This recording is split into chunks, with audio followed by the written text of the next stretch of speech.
नमस्कार, स्वागत है आपका डीबी लाइव ब्रेकिंग में। मैं हूं समीर आत्मज मिश्र और मेरे साथ हैं अमलेंदु उपाध्याय। अमेरिका से जो अवैध प्रवासी भारतीय हैं, जो गैर कानूनी तरीके से अमेरिका पहुंचे हुए थे, उनकी जिस तरह से भारत में वापसी हुई है, पहली खेप आई है, उसको लेकर सरकार इस समय घिरी हुई है। सरकार घिरी पहले से ही थी, लेकिन कल संसद में जिस तरह से राज्यसभा में बयान दिया, उस पर स्टेटमेंट दिया है विदेश मंत्री ने, एस जयशंकर ने, उसके बाद सरकार पर तमाम सवाल उठ रहे हैं। और उसको लेकर ये सवाल उठ रहे हैं कि आखिर इतनी इंसल्ट के साथ, इतनी बेइज्जती के साथ भारतीय नागरिकों को वापस लाने के लिए भारत सरकार कैसे तैयार हो गई है। इस पर सवाल उठ रहे हैं, लगातार प्रदर्शन हो रहे हैं, संसद में इस पर चर्चा की मांग की जा रही है। जो कांग्रेस के नेता मणिक्कम टैगोर है, आज उन्होंने फिर लोकसभा में विशेषाधिकार प्रस्ताव दिया है, इस पर स्थगन प्रस्ताव का नोटिस दिया है, लेकिन इस पर चर्चा नहीं हो पा रही है और संसद में इसको लेकर मांग जारी है। उधर श्रीलंका में भी जिस तरह से भारत के कई मछुआरों को वहां पर हिरासत में ले लिया गया है, उनकी रिहाई के लिए भी मांग की जा रही है, उसको लेकर प्रदर्शन हो रहे हैं। संसद परिसर में भी उसको लेकर प्रदर्शन हुआ और आज अब से कुछ देर बाद कांग्रेस इंडिया गठबंधन के नेताओं की, कांग्रेस पार्टी के नेताओं की, शिवसेना के नेताओं की एक प्रेस कॉन्फ्रेंस भी हो रही है। ये तमाम ऐसे मुद्दे हैं जिन पर सरकार, केंद्र सरकार घिरी नजर आ रही है। स्टेटमेंट जो दिया गया प्रवासी भारतीयों की वापसी को लेकर, उससे भी विपक्ष संतुष्ट नहीं है और बहुत ही हैरान करने वाला बयान बताया जा रहा है। उस बयान से यह साफ साबित हो रहा है कि अमेरिका ने जो किया, भारत सरकार उसको बहुत सही मान रही है। विदेश मंत्री के बयान से बिल्कुल ये स्पष्ट हो रहा है। ये जो विपक्षी सांसद है, विपक्षी नेता है, उनका कहना है। और दूसरी तरफ दिल्ली में चुनाव हो चुके हैं विधानसभा के, कल परिणाम आने हैं, कल मतगणना होगी, कल ही परिणाम आएंगे। लेकिन उससे पहले जिस तरह से राजनीतिक हलचल चल रही है, ऑपरेशन लोटस की एक गूंज सुनाई पड़ रही है, आशंकाएं जताई जा रही हैं और यहां तक कि आम आदमी पार्टी उसके आरोप भी लगा रही है, कह रही है कि बीजेपी की ओर से उसके प्रत्याशियों को धमकी, उसके प्रत्याशियों को ऑफर दिया जा रहा है कि आप बाद में हमारा समर्थन करिए। हालांकि भारतीय जनता पार्टी ने उस पर आपत्ति जताई है और उससे सबूत मांगे हैं, लेकिन इस तरह की आशंकाएं जताई जाने लगी हैं कि ऑपरेशन लोटस को लेकर भारतीय जनता पार्टी अभी से सक्रिय हो गई है। बहरहाल इस पर चर्चा करेंगे, लेकिन पहले चर्चा कर लेते हैं किस तरह से केंद्र सरकार घिरी हुई है अमेरिका से प्रवासी भारतीयों की वापसी को लेकर। 104 भारतीयों नागरिकों को लेकर जो पहला जत्था आया है अमेरिका से, और वहां जिस तरीके से, जिस कंडीशन में भारतीयों को लाया गया है, उनके हाथों में हथकड़ियां बांधकर, पैरों में उनको बांधकर लाया गया है, उसको लेकर विपक्ष सरकार पर हमला कर रहा है। विदेश मंत्री एस जयशंकर ने कल इस पर बयान दिया, लेकिन विपक्ष की नाराजगी अभी भी बनी हुई है। विपक्ष का सवाल है कि क्या इस तरह से, अगर वो गैर कानूनी तरीके से वहां पहुंचे थे, तो उनकी वापसी का ये तरीका कैसा है और भारत सरकार ने उस पर आपत्ति क्यों नहीं जताई है। एक बार सुनते हैं शिवसेना नेता संजय राउत ने इस पर क्या कहा है। पूरा विपक्ष इसको लेकर सरकार पर हमलावर है, प्रदर्शन हो रहे हैं संसद परिसर में और इस पर चर्चा कराने की मांग हो रही है, लेकिन अभी तक ये मांग स्वीकार नहीं की गई है। सुनते हैं संजय राउत को। देखिए, जिस तरह से हमारे जो इलीगल इमिग्रेंट्स हैं वो अमेरिका के लिए है, लेकिन जब भारतीय सीमा में उनका प्रवेश हुआ, उनकी फ्लाइट का, तो हमारा कानून लागू होता है। तो हमारा कानून अगर लागू होता है तो हमारे लिए वो कोई गुनहगार अपराधी नहीं है। तो जब भारत की सीमा में प्रवेश हो गया तो उनके पैरों में और हाथ में जो जंजीर और बेड़ियां बांधी थी वो छोड़नी चाहिए थी, लेकिन हमारे जमीन पर उनका C-18 फ्लाइट उतरा और उसी हालात में जंजीर और बेड़े के साथ हमारे जमीन पर उतारा गया। ये हमारा कानून का उल्लंघन है। क्या कर रहे जयशंकर जी, क्या कर रहे मोदी जी, क्या करते अमित शाह जी? अमेरिका का विमान फिर उड़ने नहीं देना चाहिए था। अगर हमारे कानून का उल्लंघन किया है ये लोगों ने, तो अमृतसर से विमान को वापस फ्लाई नहीं करना देना चाहिए था, हिम्मत दिखानी चाहिए थी। तो ये बड़ा सवाल उठा रहे हैं कि यहां आने के बाद भी उनको उन स्थितियों में क्यों लाया गया। और अमलेंदु जी, ये जो चर्चाएं हो रही हैं, विपक्ष के और भी कई नेताओं ने इस पर बहुत नाराजगी, गुस्सा जाहिर किया है। चर्चा की मांग हो ही रही है। मणिक्कम टैगोर ने आज फिर स्थगन प्रस्ताव का नोटिस दिया है। इन सब के बावजूद जो एस जयशंकर जो विदेश मंत्री है, उनका जो बयान रहा है, तो वो बिल्कुल साफ ये दिखा रहा है कि इसका मतलब भारत सरकार, अमेरिका जो कुछ भी कर रहा है, जिस तरीके से भी यहां पहुंचाया गया है, उसका समर्थन कर रही है। यानी कई लोग तो यह भी कह रहे हैं कि ऐसा लग ही नहीं रहा है एस जयशंकर के बयान से कि वो भारत के प्रवक्ता हैं या फिर अमेरिका के प्रवक्ता हैं।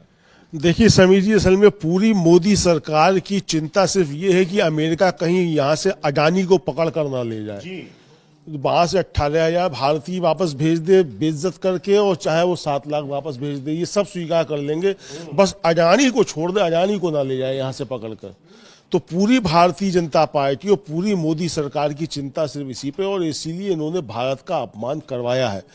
संजय राउत का जो कहना है वो अपनी जगह वाजिब है, और संजय राउत जो कह रहे हैं वो सही कह रहे हैं कि अगर अमेरिका के जहाजों ने जो आया लेकर, उसने अगर भारतीय सीमा के अंदर भारतीय कानून का उल्लंघन किया है, तो यहाँ से उड़ने ही नहीं देना चाहिए था।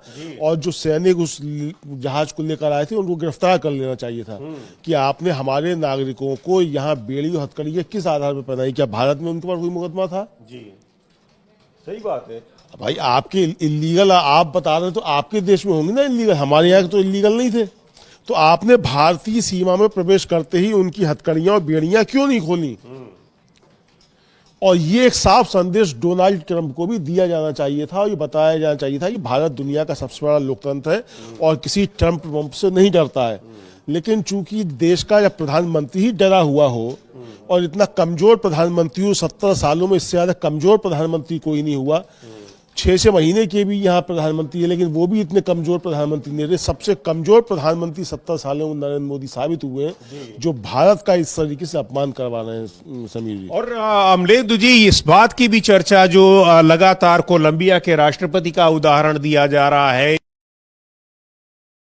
इसके अलावा भी सबसे कि वो गैर कानूनी तरीके से वहां पहुंचे हुए थे और आप उनको वापस भेज रहे हैं। आपके यहां कोई दोषी साबित नहीं हुए कि किसी अपराध में वो दोषी साबित हुए हो, लेकिन उनको जिस तरह से यहां पर अमानवीय तरीके से भेजा गया है, भारत सरकार ने उस पर कोई आपत्ति नहीं दर्ज कराई है। और इसी बात को लेकर विपक्ष हमलावर है, और विपक्ष ही नहीं, यहां पर पूरे देश में इस तरह की चर्चाएं हो रही हैं कि आखिर भारत सरकार की ऐसी क्या विवशता है, ऐसी क्या मजबूरी है कि वो अपने ही नागरिकों को इस तरह से इतने अमानवीय तरीके से यहां भेजे जाने को लेकर उसने अपनी सहमति दे दी, कोई आपत्ति नहीं दर्ज कराई गई, और यहां आ गए हैं उसके बाद भी उस पर कोई आपत्ति नहीं दर्ज कराई जा रही है। इन सब के बीच अभी अगले हफ्ते प्रधानमंत्री नरेंद्र मोदी यात्रा करने वाले हैं अमेरिका में। कहा गया है कि राष्ट्रपति डोनाल्ड ट्रंप के साथ उनकी वहां पर मुलाकात होगी, उनको आमंत्रण भेजा है, बुलाया गया है। तो क्या इन स्थितियों में अमलेंदु जी आपको लगता है कि प्रधानमंत्री मोदी कोई वहां पर विरोध दर्ज कराएंगे या उनसे मुलाकात का कार्यक्रम रद्द कर देंगे, इस तरह की जो लगातार एक के बाद एक झटके अमेरिका भारत को दे रहा है? देखिए समीर जी, एक तो कोई भी आपत्ति दर्ज नहीं कराई जाएगी, ये साफ तौर पे नजर आ रहा है। और आपत्ति अगर दर्ज कराई जानी होती तो पहले ही आपत्ति दर्ज करा दी गई होती, और जिस समय जहाज आया था और ये सूचना मिल गई थी, वहां की विजुअल्स आ गए थे कि भारतीयों को इस तरीके से लाया जा रहा है, तो उसी समय आपत्ति दर्ज कराई जाती। और कम से कम जब वो जहाज यहाँ आया था, तो जो सैनिक उनको लेकर आ रहे थे, अमेरिकी सैनिक, उनको गिरफ्तार किया जाता। आपत्ति दर्ज कराने की बात तो समझिए कि अमेरिकी रक्षा विभाग ने कहा है कि अमेरिकी रक्षा विभाग के सचिव जो है पीटर हैग से। और भारतीय रक्षा मंत्री राजनाथ सिंह ने आज अमेरिका भारत प्रमुख रक्षा साझेदारी के लिए अपनी साझा प्रतिबद्धता की पुष्टि करने के लिए एक परिचयात्मक कॉल की। अमेरिका के विदेश विभाग की तरफ से खबर है, बयान है उनकी तरफ से। और दोनों नेताओं ने इंडो पैसिफिक में आक्रामकता को रोकने के लिए हमारे परिचालन सहयोग और रक्षा औद्योगिक और प्रौद्योगिकी सहयोग में तेजी लाने के लिए एक महत्वाकांक्षी रेंजों को आगे बढ़ाने पर सहमति व्यक्त की। अमेरिकी सचिव ने कहा कि वह इस वर्ष अगली 2+2 मंत्री स्तरीय वार्ता आयोजित करने और अगले 10 वर्षीय अमेरिकी भारत रक्षा ढांचे को पूरा करने के लिए तत्पर है। इसमें कहीं कोई जिक्र नहीं है कि राजनाथ सिंह ने जब फोन कॉल पर बात की तो राजनाथ सिंह ने भी अपना कोई प्रतिवाद दर्ज कराया हो अमेरिकी रक्षा सचिव के सामने।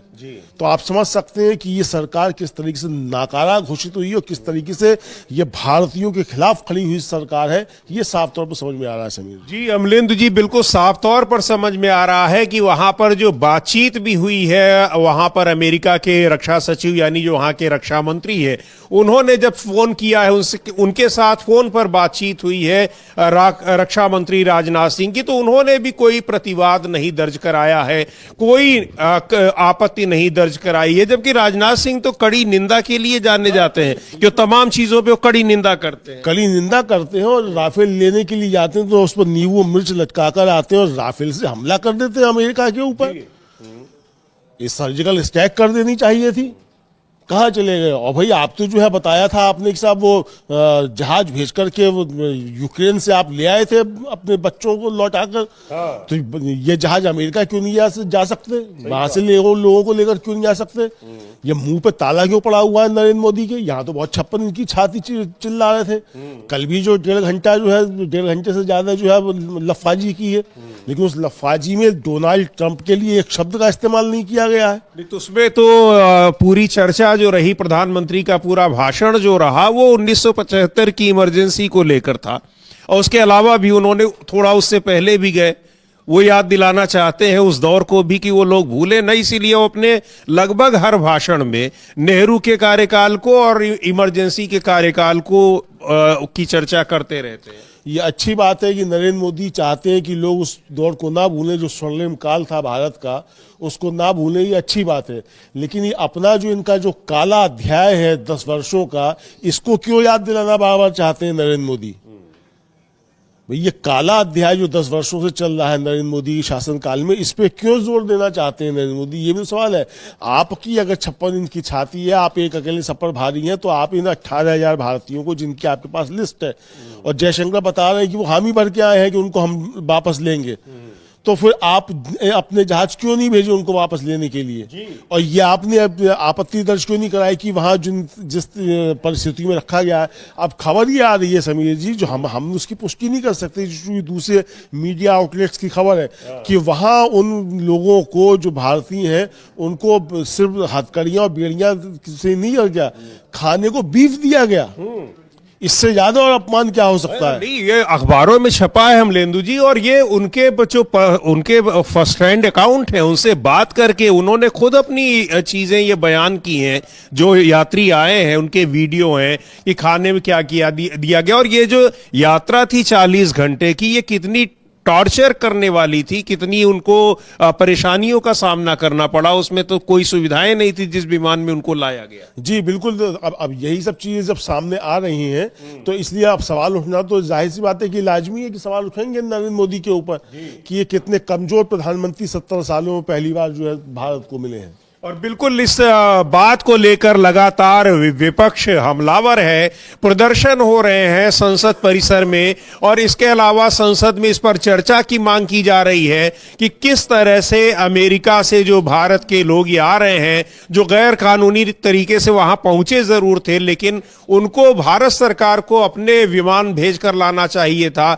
जिस तरह से उनको यहां भेजा गया है वो बहुत ही अपमानजनक है और बहुत ही अमानवीय है। और वो सिर्फ उन्हीं जो भारतीय नागरिक हैं उन्हीं का अपमान नहीं है, बल्कि ये पूरे देश का अपमान है किस तरह से अमेरिका ने ये व्यवहार किया है। और इस बीच में अमेरिका जाने वाले हैं अगले हफ्ते ही 12 फरवरी को प्रधानमंत्री नरेंद्र मोदी की वहां राष्ट्रपति डोनाल्ड ट्रंप से मुलाकात है। इन सब को देखते हुए भी ये सवाल उठ रहे हैं कि आखिर क्या प्रधानमंत्री नरेंद्र मोदी इन सब के बावजूद अपनी यात्रा के कार्यक्रम को स्थगित नहीं करेंगे, वहां जाएंगे। तमाम सवाल उठ रहे हैं, लेकिन सबसे बड़ी बात यह है कि इस पर चर्चा की मांग संसद में क्यों नहीं मानी जा रही है। संसद में इसको लेकर प्रदर्शन हुआ है, कल भी प्रदर्शन हुआ सारे दिन, और आज भी संसद परिसर में इसको लेकर प्रदर्शन हुआ है कि किस तरह से वहां भारतीय नागरिकों को अमानवीय तरीके से यहां भेजा गया। एक बार देखेंगे हम लोग विजुअल्स, इसमें सभी पार्टियों के नेता जो इंडिया गठबंधन के हैं और विपक्षी पार्टियां हैं, उनके सभी नेता इसमें दिखाई पड़ रहे हैं इस प्रदर्शन में। देखते हैं हम लोग कि ये जो विजुअल्स आ रहे हैं उसमें प्रदर्शन किया और मांग की जा रही है कि इन अमानवीय परिस्थितियों में भारतीय नागरिकों को लाया गया है। तो अमलेंदु जी,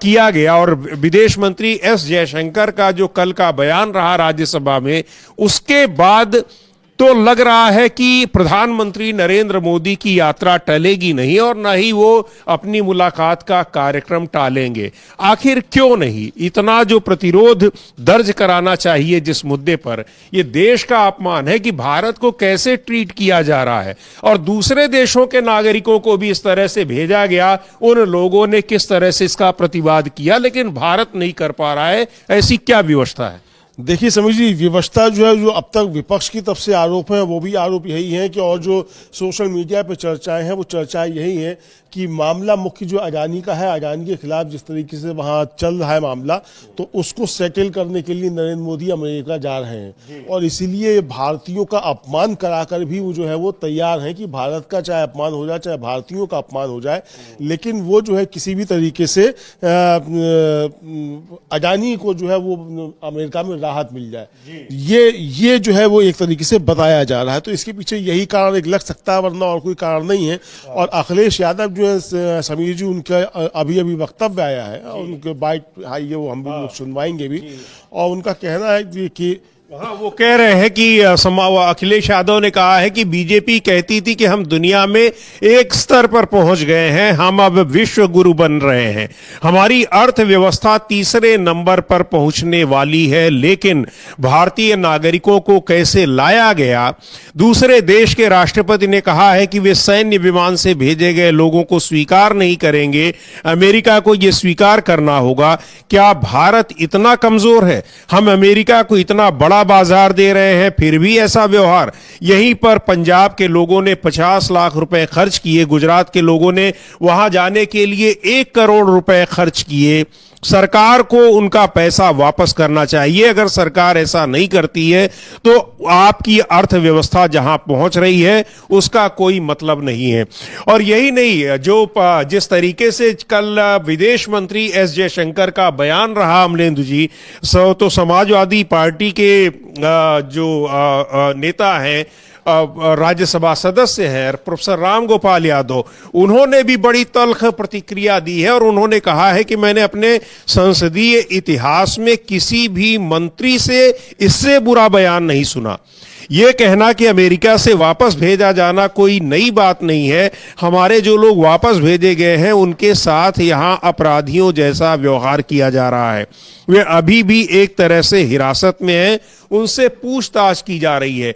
ये आरोप लग रहे हैं कि ये तो कहा जा रहा है कि उनके यहां गैर कानूनी तरीके से पहुंचे थे तो अमेरिका ने उनको यहां भेज दिया, लेकिन जिस तरीके से भेजा गया है उस पर भारत सरकार खामोश है और एक तरह से उसका वो समर्थन करती दिखाई पड़ रही है। तो फिर दूसरी ओर भारत में भी इस तरह से अवैध नागरिक हैं, आप उनको उनके देशों में इस तरह से क्यों नहीं भेज पा रहे हैं?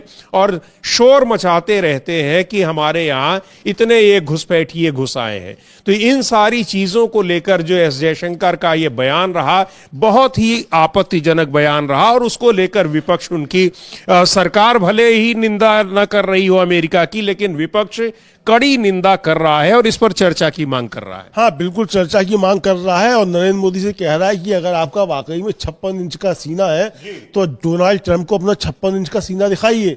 और ये 56 इंच का सीना आपका नहीं, भारत का सीना जो 56 इंच का है, ये डोनाल्ड ट्रंप को बताने की आवश्यकता है कि डोनाल्ड ट्रंप भारत का ऐसे अपमान कैसे कर सकता है।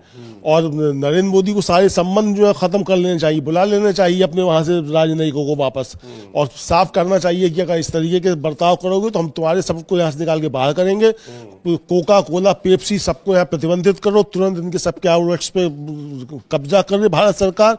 जो मैकडोनल्ड्स और बर्गर किंग, सब पे ताले लटकाए भारत सरकार अपने, और सख्त संदेश जो है अमेरिका को दे, क्योंकि जरूरत सिर्फ हमारी नहीं है, जरूरत अमेरिका को हमसे हमारी ज्यादा है।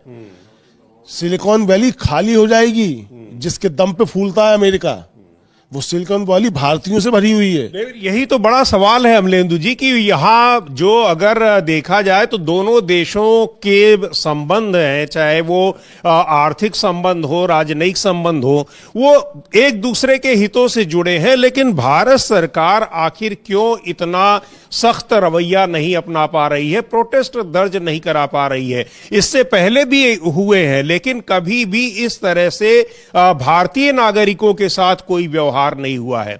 और जब कभी हुआ है, वहां पर अमेरिका में इस तरह की कभी कोई घटना हुई या फिर वहां राजनयिकों के साथ दुर्व्यवहार की खबरें आई, तो कैसे कड़े स्टैंड लिए गए हैं भारत की सरकारों की तरफ से। लेकिन इस मुद्दे पर भारत सरकार बिल्कुल खामोश दिखाई पड़ रही है।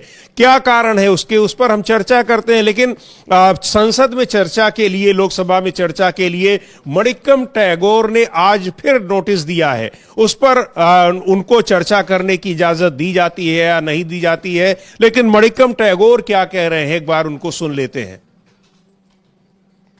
Because you today also a German notice. What was that German notice? What is your demand on this issue, sir? In the US, the way Indians has been treated inhuman way, and they had been put in aircrafts and like goats and sheep, and they had been transported here, which is an unacceptable thing. And we wanted the External Affairs Minister yesterday to make a statement, and he came and made the statement supporting the Americans' activities, which is very, very unfortunate, very unacceptable to us also. He should have had तो मणिक्कम टैगोर यही कह रहे हैं कि Colombia का उदाहरण लें। Colombia के राष्ट्रपति ने किस तरह से मना कर दिया और अपने जहाज भेजकर अपने नागरिकों को वहां पर बुलाया, प्रोटेस्ट दर्ज कराया। मैक्सिको ने प्रोटेस्ट दर्ज कराया, दूसरे देशों ने। भारत सरकार क्यों नहीं आपत्ति दर्ज करा पा रही है? भेड़ बकरियों की तरह, जानवरों की तरह एक तरह से वहां के हमारे नागरिकों को भेज दिया गया, वापस भेज दिया गया, और सरकार उसका समर्थन करती दिखाई पड़ रही है। सबसे हैरानी की बात यह है, जिस मानवाधिकार की बात करता है अमेरिका, उसने इतने अमानवीय तरीके से भारत के नागरिकों के साथ व्यवहार किया है, और भारत भी उस अमानवीयता का समर्थन करता दिखाई पड़ रहा है। यानी वो अमेरिका के साथ दिखाई पड़ रहा है, जैसे कुछ भी उसको अपने नागरिकों की, अपने देश की इज्जत की परवाह नहीं है। ये आरोप लगा रहे हैं। अखिलेश यादव ने, समाजवादी पार्टी के नेता अखिलेश यादव ने भी इसको लेकर सरकार पर तल्ख प्रतिक्रिया दी है। उनका क्या कहना है, सुनते हैं। कई बार एग्जिट पोल के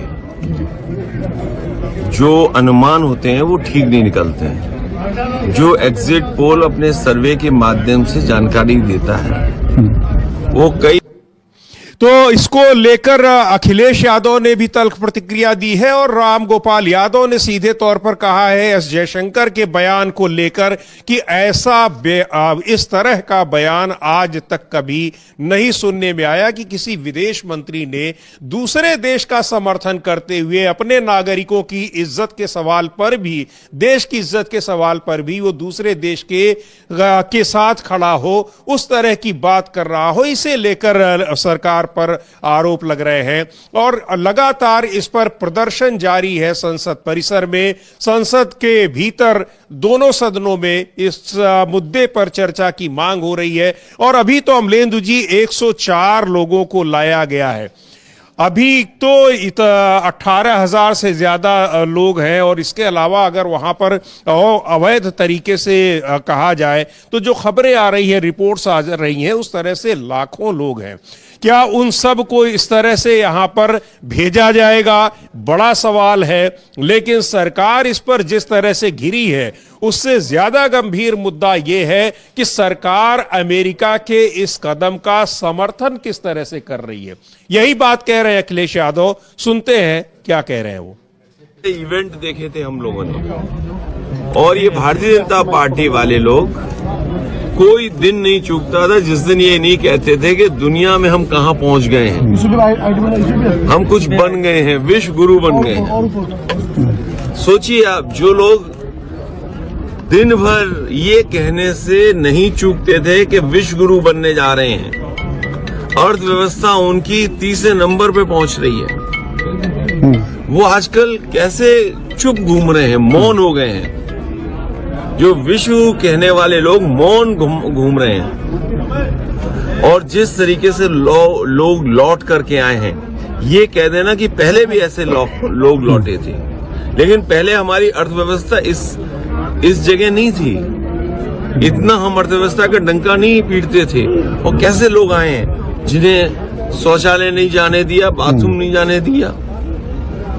ये व्यवहार किसी व्यक्ति के साथ हो सकता है, इनह्यूमन व्यवहार है। और दुनिया का एक देश है, शायद हो सकता है अमेरिका से वो मजबूत नहीं हो उतना, लेकिन वहां के राष्ट्रपति ने मना कर दिया कि हम फौज से लाए हुए अपने नागरिकों को स्वीकार नहीं करेंगे। और अंततः अमेरिका को स्वीकार करना पड़ा। क्या भारत इतना कमजोर हो गया है? क्या हमारा हिंदुस्तान इतना कमजोर है जब हम हिंदुस्तान का इतना बड़ा बाजार दे रहे हैं अमेरिका को? आप सोचिए, नोएडा में न जाने कितना बाजार हमने उनके हाथ में दे दिया होगा। हम कहते हैं हमारे लोग इलीगल पहुंच गए, वहां पे इलीगल इमिग्रेशन हो गया। तो किसकी नाकामी है? ये सरकार की नाकामी है जो क्वालिटी ऑफ लाइफ या उनको बेटर अपॉर्चुनिटी नहीं दे पा रहे।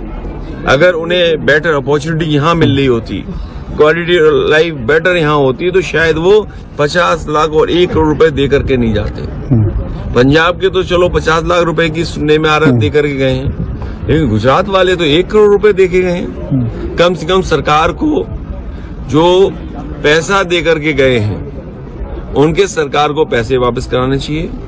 और जिस उम्मीद के साथ वो लोग गए थे, घर परिवार के लोग, वही नहीं, भारत के और भी लोग हैं जो अपनी क्वालिटी वाला बेटर जीना चाहते हैं, जॉब्स चाहते हैं, नौकरियां चाहते हैं, अपने परिवार की सिक्योरिटी चाहते हैं, अपने परिवार की प्रॉस्पेरिटी चाहते हैं। उनको सरकार मौका दे। अगर मौका नहीं देती है तो ये जो अर्थव्यवस्था में आप दिखा रहे हो ना कि हम किस ऊंचाई पे पहुंच रहे हैं, आप कुछ लोगों को ऊंचाई पे पहुंचा रहे हो, आम लोगों को उस ऊंचाई तक नहीं ले जा रहे। एग्जिट पोल के बाद टीएम सवाल खड़े किए नेतृत्व पे, आप क्या कहना चाहेंगे? इंडिया गठबंधन को लेकर के भी सवाल के नेतृत्व पे सवाल खड़ा किया है। अभी कोई बड़ा सवाल नहीं पूछना है, ये हमारा इंडिया का अंदर का मामला है, ये हम लोग सुलझाते रहेंगे। Thank you sir. तो इस मुद्दे पर किस तरह से सरकार पर आरोप लग रहे हैं, उस पर आक्षेप लग रहे हैं, घिरी हुई है सरकार, लेकिन सरकार के जो बयान आ रहे हैं वो बिल्कुल चौंकाने वाले हैं। एस जयशंकर का बयान, पहले तो इतनी महत्वपूर्ण घटना, इतनी बड़ी घटना, और उस पर जो उनका बयान आया वो बहुत हैरान करने वाला है और विपक्ष की नाराजगी उसी से पता लग रही है। खास तौर पर जो जयशंकर का बयान आया और वो अमेरिका के समर्थन में दिखाई पड़ रहे हैं। और बड़ा सवाल यह भी है कि आखिर जो इलीगल तरीके से वहां गए थे, चूंकि यहां पर तमाम एजेंट्स के जरिए वो वहां गए थे, उन एजेंट्स के खिलाफ क्या कार्रवाई हो रही है? और जिस तरह से अखिलेश यादव कह रहे हैं कि गुजरात के लोग 1-1 करोड़ रुपए देकर वहां पहुंचे हैं, क्या उन एजेंट्स के खिलाफ कोई कार्रवाई हुई? या फिर उनको जिन्होंने वहां पर पहुंचाया उनके खिलाफ कार्रवाई हुई? या अगर वो अवैध तरीके से वहां पर पहुंच ही गए थे तो फिर भारत सरकार उनको क्यों नहीं बुला पाई जब उसको ये पता लग गया कि ये गैर कानूनी तरीके से वहां पर गए हुए? बिल्कुल समीर जी, ये वाजिब सवाल अखिलेश यादव ने पूछा है। मुझे लगता है कि नरेंद्र मोदी को इसका उत्तर देना चाहिए। एस जयशंकर तो कल अपनी लफाजी कर चुके, अब नरेंद्र मोदी भी इस पर कुछ लफाजी करें तो बताएं इस पर कि क्या क्या उस पर करेंगे। लेकिन बोले तो अमलेंदु जी, उन्होंने भी भाषण दिया और उनके भाषण में कहीं आपको लगा कि वो उनको मूड में है इस बात का जवाब देने के? नहीं, कोई मूड में तो दिखाई नहीं पड़े, और पूरे 1.5 घंटे से ज्यादा का उनका भाषण है। डोनाल्ड ट्रंप का डा भी नहीं बोले हैं, वही डी भी नहीं बोले हैं, howdy Modi, my dear friend तक नहीं बोले, माय डियर फ्रेंड तक नहीं बोले, और वहां तो जाके हाउडी मोदी और यहाँ नमस्ते ट्रंप करवाया था जी। अब की बार ट्रंप सरकार नारा लगवाया था, तो इसलिए लगवाया था अब की बार ट्रंप सरकार नरेंद्र मोदी ने? ये सवाल तो उठेंगे निश्चित तौर पे। तो नरेंद्र मोदी किस तरीके से इन भारतीयों के प्रति अपराधी साबित हो रहे हैं, इसकी चिंता उन्हें करनी चाहिए। क्योंकि जो लोग ये लौट कर आ रहे हैं समीर जी, ये देखिए 2 तरीके से मारे हुए हैं। एक तो अपना यहाँ घरवार जमीन जायदाद बेचकर, मैं देख रहा था कि एक पंजाब के किसान का जो आ रहा था कि उन्होंने अपने बेटे को 2.5 एकड़ उनके पास जमीन थी, उसमें से 2 एकड़ जमीन बेचकर बेटे को भेजा, और 14 दिन उसे हुए थे गए हुए, और वो लौट के वापस आ गया। इसी तरीके से जो लोग 1-1 करोड़ रुपए देकर के गए, तो 1 करोड़ रुपया तो वो गया। अच्छा, इन लोगों ने जो वहां संपत्ति बनाई होगी, कुछ की होगी, तो वो अमेरिका ने हड़प ली, इनकी बनाई हुई, तो वो इनकी संपत्ति क्यों नहीं आनी चाहिए जो इन्होंने अपनी मेहनत से की थी? तो बहुत सारे मसले हैं जिसकी जवाबदेही भारत सरकार की बनती है, नरेंद्र मोदी की बनती है, क्योंकि भारत के प्रधानमंत्री नरेंद्र मोदी हैं। अगर पंडित नेहरू भारत के प्रधानमंत्री होते तो उनसे सवाल किया जाता। बिल्कुल सही बात है, और यही सवाल पूछा जा रहा है कि आखिर जिस तरह से उनको लाया गया है उस पर सरकार जवाब क्यों नहीं दे रही है, और क्या यही तरीका है अब जो वहां पर जो प्रवासी भारतीय हैं जो वहां पहुंच गए थे, भले ही गैर कानूनी तरीके से पहुंचे थे, उनको वापस लाने का? क्या उन्होंने अपना इंसान होने का दर्जा भी खो दिया है? ये बड़ा सवाल पूछा जा रहा है, और इस पर क्यों नहीं आपत्ति दर्ज कराई गई? ये तो मानवाधिकार का मुद्दा है, वैश्विक मुद्दा है। उनको एक सम्मान के साथ एक मनुष्य की तरह तो यहां भेजे जाने का अधिकार उनको है ही। उनको जानवरों की तरह से ट्रीट किया गया, गुलामों की तरह से उनको ट्रीट किया गया, हाथों पैरों में बेड़ियां पहनाकर भेजा गया। जब वो जहाज में बैठ गए हैं, वहां से फिर कहीं भाग सकते हैं? ऐसा क्या था कि उनको इस तरह से? निश्चित तौर पर अमलेंदु जी, ये मैसेज देना था, ये संदेश देना था कि हम भारत के नागरिकों की, हमारी निगाह में ये हैसियत है, हम उनको इस तरह से। वहां एक जो सरकारी बयान भी आया है उसमें एलियन शब्द का इस्तेमाल किया गया है, तो ये उनको संदेश देना था कि हम इस तरह से भेज रहे हैं। और शायद डोनाल्ड ट्रंप देश के लोगों को, भारत के लोगों को यह भी बताना चाह रहे हो कि इन सब के बावजूद प्रधानमंत्री नरेंद्र मोदी उनसे मिलने के लिए जाएंगे।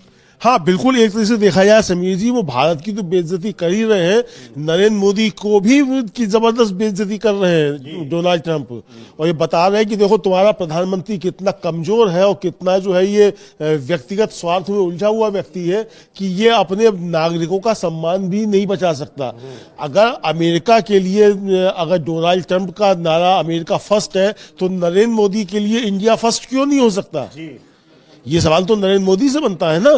देश के प्रधानमंत्री आप और पंडित नेहरू होते तो सवाल आप पंडित नेहरू से कर लेते हम, लेकिन प्रधानमंत्री तो नरेंद्र मोदी है, तो उनसे ही सवाल किया जाएगा कि आपके लिए इंडिया फर्स्ट क्यों नहीं है। तो ये सवाल उठ रहा है, विपक्ष यही सवाल लगातार उठा रहा है। कल भी इस पर दोनों सदनों में काफी हंगामा हुआ, और आज भी विपक्ष इस पर जो है काफी सवाल उठा रहा है और चर्चा की मांग कर रहा है। चर्चा की मांग स्वीकार होती है या नहीं होती है, देखने वाली बात होगी, लेकिन विपक्ष इस पर सरकार का पीछा छोड़ने वाला नहीं है। और सबसे बड़ी बात यह है कि पूरे देश में इस बात को लेकर जबरदस्त नाराजगी है, और यहां तक कि सोशल मीडिया पर कई ऐसे लोग भी दिख रहे हैं जो आमतौर पर सरकार का समर्थन करते दिखते हैं, लेकिन इसमें जबरदस्त तरीके से लानत मनालत करते हुए दिखाई पड़ रहे हैं, सरकार की आलोचना कर रहे हैं, और सबसे बड़ा सवाल उठा रहे हैं प्रधानमंत्री नरेंद्र मोदी पर, क्योंकि सबसे बड़ी जिम्मेदारी उनकी है। इसलिए भी यह जिम्मेदारी बड़ी है कि वो वहां के राष्ट्रपतियों के साथ अपने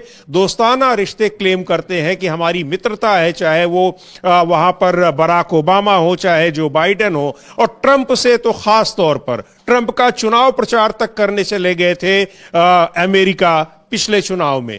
लेकिन उसके बावजूद प्रधानमंत्री नरेंद्र मोदी इतनी जो अमानवीयता दिखाई है अमेरिका ने, और ये डोनाल्ड ट्रंप के कहने पर ही ये सारी चीजें हो रही हैं, उस पर क्यों नहीं प्रोटेस्ट दर्ज करा पा रहे हैं, ये बड़ा सवाल है। और सबसे बड़ा जो हैरानी की बात है कि जो बयान दिया है विदेश मंत्री एस जयशंकर ने, तो ये सारी चीजें हैं जिस पर सरकार घिरी नजर आ रही है। और इस बीच दिल्ली विधानसभा चुनाव के नतीजे कल आने हैं। नतीजों से पहले जो एग्जिट पोल्स आए हैं, चूंकि कई एग्जिट पोल्स ऐसे हैं जो भारतीय जनता पार्टी की जीत दिखा रहे हैं, हालांकि कुछ एग्जिट पोल्स एक तरफा आम आदमी पार्टी की भी जीत दिखा रहे हैं, लेकिन इन एग्जिट पोल्स से पहले जो यहां पर चर्चाएं हो रही हैं वो बड़ी महत्वपूर्ण है, यानी सरकार बनेगी कि नहीं बनेगी।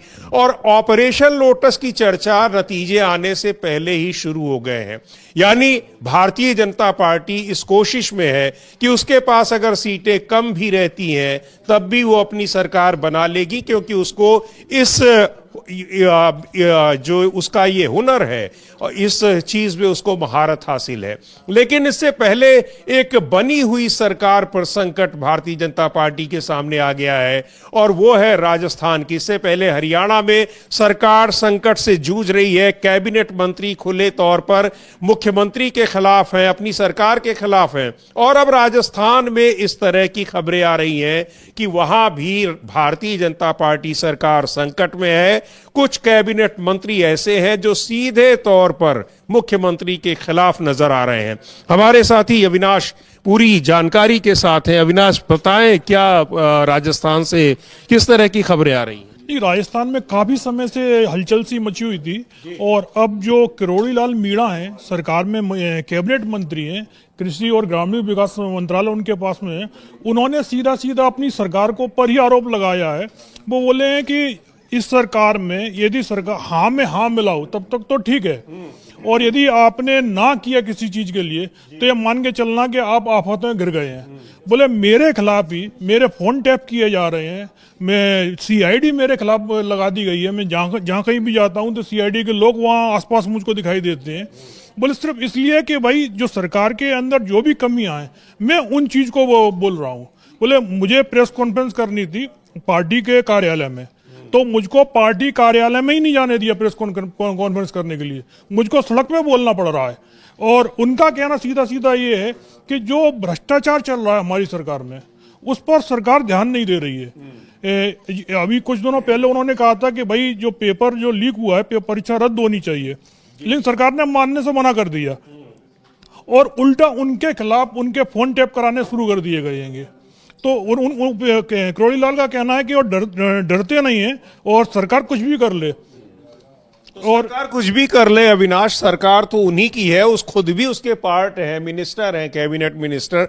अब क्या लग रहा है कि जिस तरह से हरियाणा में अनिल विज ने मोर्चा संभाल लिया है, उसी तरह से अब किरोड़ी लाल मीणा ने भजन लाल शर्मा के खिलाफ मोर्चा संभाल लिया है।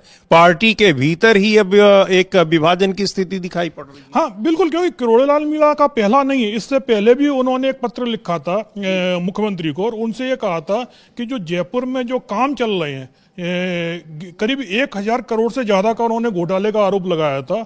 और उनका कहना यह था कि जो पुराने जो सरकारी भवन है उनको तोड़कर आप मल्टी स्टोरी बिल्डिंग बना रहे हैं। ये करीब 1000 करोड़ से भी बड़ा ये प्रोजेक्ट है, और उसके लिए जरूरी है कि कैबिनेट की मीटिंग बुलाई जाए और उसको मंजूरी मिले उस काम के लिए। बोले बिना कैबिनेट की मंजूरी के इतना बड़ा आपने प्रोजेक्ट शुरू कर दिया है। और दूसरी बात यह थी कि आचार संहिता जिस समय लगी हुई थी उस समय उस प्रोजेक्ट को मंजूरी दे दी गई, और लेकिन उस समय भी किरोड़ी लाल मीणा की बात नहीं मानी गई। लेकिन उनको बाद में खुश करने के लिए उनके भाई को विधानसभा टिकट जरूर दे दिया गया, लेकिन बाद में उनको हरवा भी दिया गया। हरवा दिया गया, ये किसने आरोप लगाया? किरोड़ी लाल मीणा का ही आरोप थे कि टिकट तो दे दिया, लेकिन पार्टी की तरफ से मदद नहीं की गई। उपचुनाव में सिर्फ 2 सीटों पर बीजेपी हारी थी 7 में से, और उसमें से 1 सीट किरोड़ी लाल मीणा के जो भाई चुनाव लड़ रहे थे वो चुनाव हारे थे। बोले यदि सरकार की तरफ से मदद मिली होती तो वो सीट आराम से जीत जाते। उसके बाद से ही करोड़ी लाल मीणा लगातार अपनी सरकार के जो काम एक सेकेंड अविनाश, आपको हम रोकना चाहेंगे। सरकार की मदद भी ली होती। अब 1 मिनट आपको रोकेंगे, अमलेंदु जी से पूछेंगे ये सरकार की मदद से किस तरह से चुनाव जीते जा रहे हैं। और यही तो विपक्ष कह रहा है कि जो बीजेपी सरकार जो जीत रही है चुनाव, और वो मदद से जीत रही है चुनाव आयोग से, उसमें चुनाव आयोग और सरकार कैसे किसी को चुनाव जिताने में मदद कर रहे हैं, जब वोट तो जनता देती है। हाँ, बिल्कुल उसी तरीके से किरोड़ी लाल मीणा का कहना है, जिस तरीके से कुंदरकी मॉडल अपनाया गया, जिस तरीके से रामपुर मॉडल अपनाया गया, उसी तरीके से बाकी जगहों पर भी जीत जिलाई जाती है। अयोध्या भी हाँ अपनाया जा चुका है। तो जो मॉडल ये सब जगह अपनाया गया, तो वो किरोड़ी लाल मीणा के भाई जहाँ थे वहाँ वो मॉडल क्यों नहीं अपनाया गया? यही आरोप जो है वो उनका है कि भाई जब आप सबको जितवा रहे थे तो मेरे भाई को क्यों नहीं जितवाया? तो ये उनका आरोप किरोड़ी लाल मीणा का उनका कहना है कि वहां आपने जो जनता ने जिस तरह से वोट किया, आपने वही परिणाम दिखा दिए। हाँ, यही कहना है कि जी हाँ, तो करोड़ी लाल मीणा की जो विधानसभा उपचुनाव हुआ है, उसके बाद से नाराजगी एकदम से खुलकर शुरू हो गई है, क्योंकि जब टिकट दिया गया तो उसके बाद वो खामोश हो गए थे।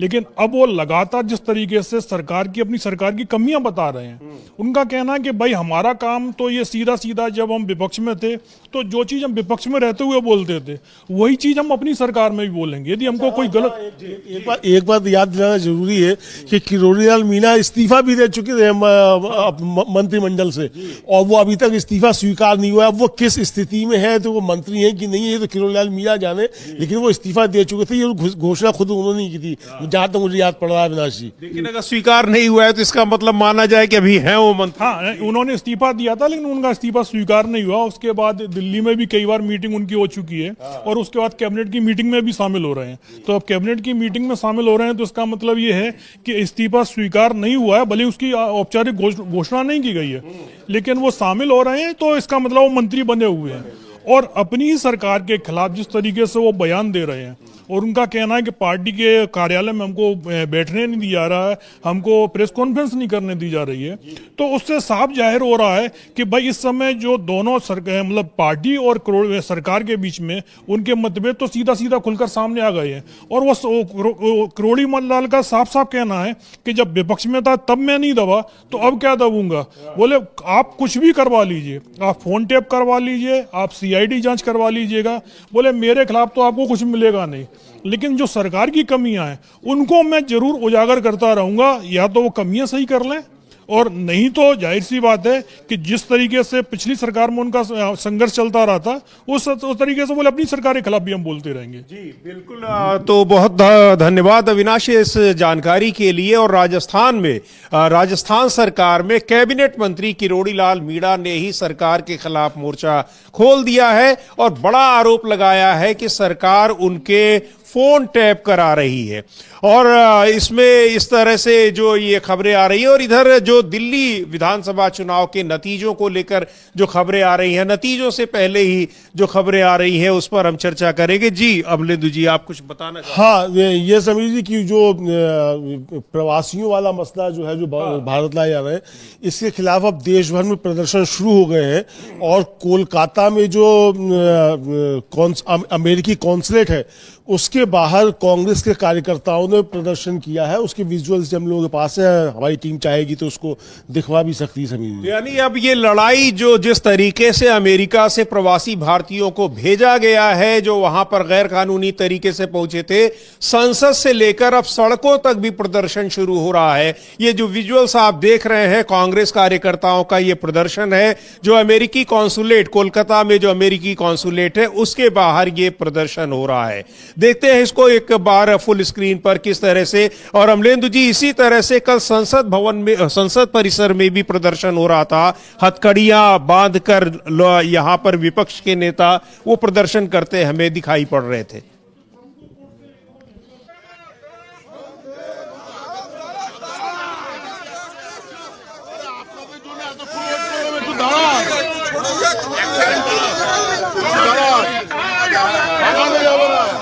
পোস্টারগুলো তুলুন উঁচুতে, পোস্টারটা ধরুন ভালো করে, পোস্টারটা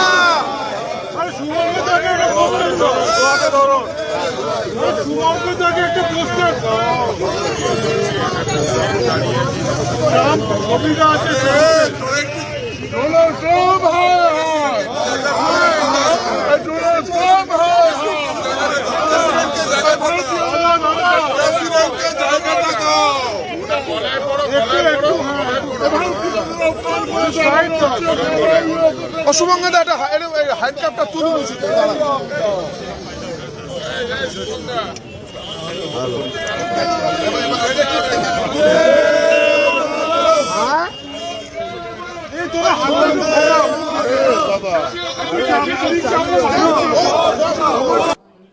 तो ये अब सरकार के खिलाफ इस मुद्दे पर देश भर में प्रदर्शन होने शुरू हो गए हैं। कोलकाता से ये शुरुआत हुई है, संसद में प्रदर्शन हो ही रहा है। तो अब इस मुद्दे पर सरकार बुरी तरीके से, जबरदस्त तरीके से घिरी नजर आ रही है। और इधर दिल्ली विधानसभा चुनाव के नतीजों से ठीक पहले जिस तरह की राजनीतिक स्थितियां बन रही हैं, बयानबाजियां शुरू हो गई हैं, उनको लेकर भी एक दिलचस्प बहुत सारी चीजें दिख रही हैं। अरविंद केजरीवाल आम आदमी पार्टी के नेता और दिल्ली के पूर्व मुख्यमंत्री अरविंद केजरीवाल ने साफ तौर पर आरोप लगाया है कि उनके 16 उम्मीदवारों को फोन आए हैं, ऑफर किया गया है कि अगर वो चुनाव जीतते हैं तो वो आ जाएं हमारे साथ। देखते हैं अरविंद केजरीवाल ने क्या लिखा है। वो लिख रहे हैं कि कुछ एजेंसीज दिखा रही हैं कि गाली गलौज पार्टी की 55 से ज्यादा सीटें आ रही हैं। पिछले 2 घंटे में हमारे 16 उम्मीदवारों के पास फोन आ गए हैं कि आप छोड़ के उनकी पार्टी में आ जाओ, मंत्री बना देंगे और हर एक को 15-15 करोड़ रुपए देंगे। अगर इनकी पार्टी की 55 से ज्यादा सीटें आ रही हैं तो हमारे उम्मीदवारों को फोन करने की क्या जरूरत है। जाहिर तौर पर ये फर्जी सर्वे करवाए ही इसलिए गए हैं ताकि ये माहौल बनाकर कुछ उम्मीदवारों को तोड़ा जा सके, पर गाली गलौज वालों हमारा एक भी आदमी नहीं टूटेगा। ये लिख रहे हैं अरविंद केजरीवाल और आरोप लगा रहे हैं कि उनके उम्मीदवारों को ऑफर किया जा रहा है पैसे क्या और मंत्री बनाने का 15-15 करोड़ रुपए देने की बात कही है। हालांकि भारतीय जनता पार्टी के नेताओं की तरफ से ये बयान आया है कि वो इसका सबूत दें, अन्यथा उनके खिलाफ केस किया जाएगा। बहरहाल लेकिन ये आरोप अरविंद केजरीवाल का है और इन आरोपों के बीच ये जो आरोप लगा रहे हैं कि उनके नेताओं को फोन किया जा रहा है, इन सब को देखते हुए आज आम आदमी पार्टी के जो 70 उम्मीदवार हैं उनकी एक बैठक बुलाई गई है और इधर कांग्रेस पार्टी की कांग्रेस और शिवसेना के नेताओं की प्रेस कॉन्फ्रेंस हो रही है। सीधे ले चलते हैं क्या वहां पर कह रहे हैं राहुल गांधी, सुप्रिया श्रीनेत और संजय राउत, उनको सुनते हैं उस प्रेस कॉन्फ्रेंस में। आप सेटल हो जाइए, बस 2 मिनट में शुरू करें। नमस्कार।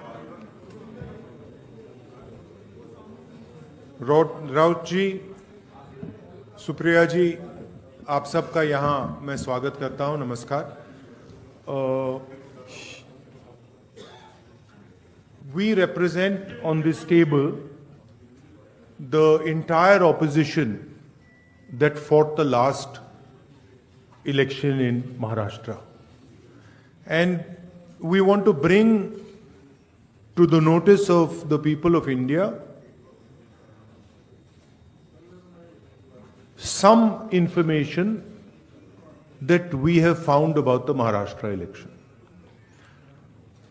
We've studied in detail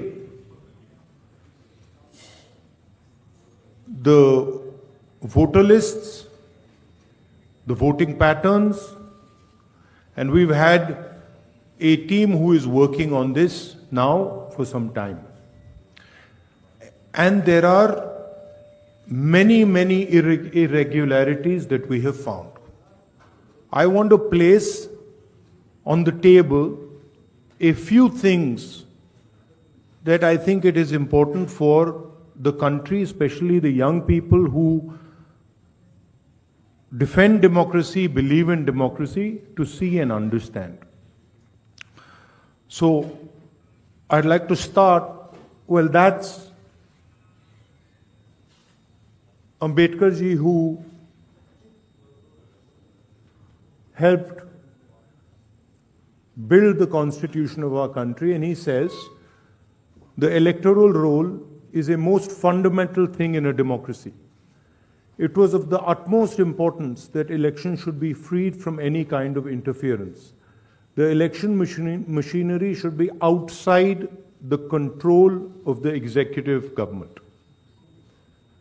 Now, this is really the question here. I'd like to give a little bit of a background. Election commissioners were chosen by a committee which included the Chief Justice, Leader of Opposition, Prime Minister. That was changed. It was changed by the government, by the Prime Minister. The Chief Justice was removed from that committee, and a BJP person was added to that committee. That's the first step. Second step, immediately before the Lok Sabha elections, Election Commissioner was removed. 2 new election commissioners were put in place. But this press conference is specifically about Maharashtra, and I'd like to give you some details about what we have found about the Maharashtra elections. And these are, of course, some questions to the Election Commission. Question number 1. In 5 years, between Vidhan Sabha 2019 and Lok Sabha 2024, 32 lakh voters were added on the electoral rolls of Maharashtra. However, in a period of 5 months between Lok Sabha 2024, which these parties won, and Vidhan Sabha 2024, 39 lakh new voters were added in Maharashtra. Now the question is, why are more voters being added in 5 months after the Lok Sabha election than are being added in 5 years prior? Who are these 39 lakh people? To give an idea of what happened here, that is the equivalent of an Indian state. The state of Himachal Pradesh has an equivalent number of voters. That the voting population of Himachal Pradesh was added to the voting list of Maharashtra after Lok Sabha elections. Second point, very interesting point. Why were there more registered voters in Maharashtra than the entire voting population of Maharashtra? According to the government, the population of Maharashtra is 9.54 crores. According to the Election Commission, there are more voters in Maharashtra than there are people in Maharashtra. Now, this is an obvious anomaly, right? Somehow, voters have suddenly been created in Maharashtra. The government itself is saying our population is 9.54 crores. And the Election Commission has more voters than people in Maharashtra. It's the second question. And the third question, which is an example of many, many places, one of many, many places which we have found. The thing to understand is the number of voters who voted for these 3 parties has not reduced between Lok Sabha and Vidhan Sabha. We have got the same amount of votes. And here is an example. So the Congress vote in Lok Sabha 2024 is 1.36 lakh votes, In Vidhan Sabha, we get 1.34 lakhs, very close. 35,000 new voters are added. And BJP in Lok Sabha gets 1.9 lakh votes. And then in Vidhan Sabha, they get 1.75 lakh votes. And most of those voters that provided the BJP with their victory come from those 35,000 new voters who have been added. And this is not the case in only one constituency. It is the case in multiple constituencies. It is the case in Shiv Sena constituencies, Congress constituencies, NCP constituencies. Now, these are fundamental questions. And we have been saying to the Election Commission that we are finding anomalies. We need the voter list, names, addresses of the voters of Maharashtra.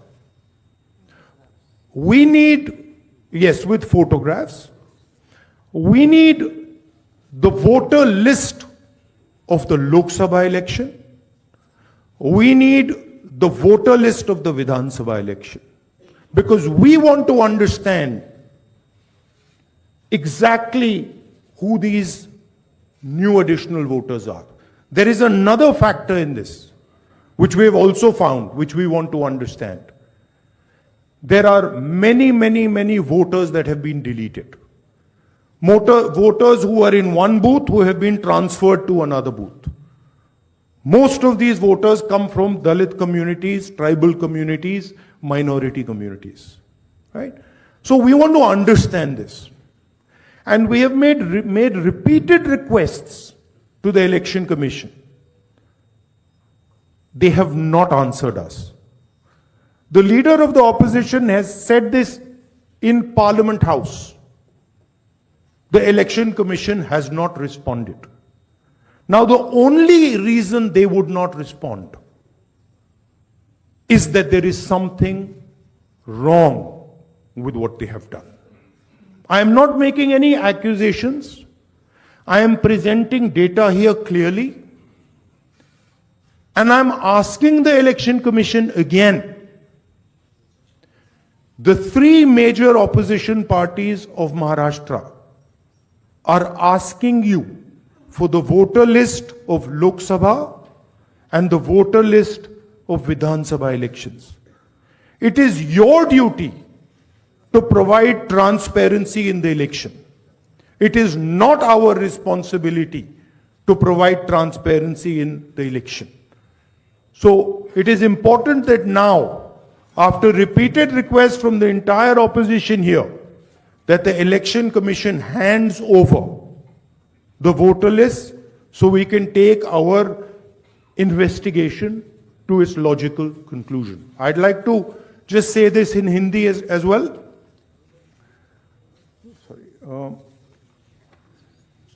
Parliament house में मैंने अपने भाषण में कहा कि महाराष्ट्र के चुनाव में हमारी एनालिसिस के बाद वोटर लिस्ट पे कोई सवाल उठे हैं। मैं आज हिंदुस्तान के युवाओं को यह डेटा दिखाना चाहता हूं। सबसे पहला सवाल, 5 साल में जितने वोटर लिस्ट में ऐड किए गए थे, उससे ज्यादा वोटर महाराष्ट्र में 5 महीनों में ऐड हुए हैं।